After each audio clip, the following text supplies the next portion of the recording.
بسم اللہ الرحمن الرحیم۔ السلام علیکم ورحمۃ اللہ وبرکاتہ۔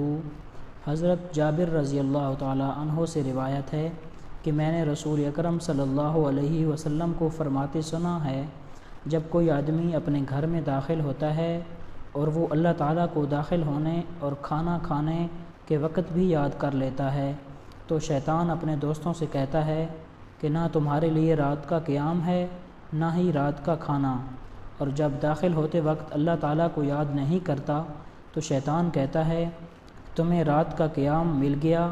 جب کھانا کھانے کے وقت بھی اللہ کا نام نہیں لیتا تو شیطان کہتا ہے تم نے رات کا قیام اور کھانا دونوں پا لیے۔ حضرت حذیفہ رضی اللہ تعالیٰ عنہ سے روایت ہے کہ جب ہم حضور صلی اللہ علیہ وسلم کے ساتھ کسی کھانے میں حاضر ہوتے تو کھانے میں ہم اس وقت تک ہاتھ نہیں ڈالتے تھے جب تک رسول اللہ صلی اللہ علیہ وسلم ابتدا نہ فرماتے اور ہاتھ نہ رکھتے۔ ہم ایک مرتبہ آپ صلی اللہ علیہ وسلم کے ساتھ ایک کھانے میں شامل ہوئے۔ ایک لڑکی اس تیزی سے آئی گویا اس کو دھکیلا جا رہا ہے۔ وہ کھانے کے اندر اپنا ہاتھ ڈالنے لگی تو حضور صلی اللہ علیہ وسلم نے اس کا ہاتھ پکڑ لیا۔ پھر ایک دیہاتی اس تیزی سے آیا گویا اس کو دھکیلا جا رہا ہے۔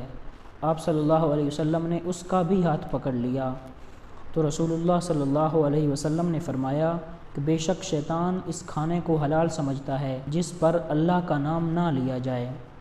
وہ اس لڑکی کو لایا تاکہ اس کھانے کو اپنے لیے حلال کرے تو میں نے اس کا ہاتھ پکڑ لیا۔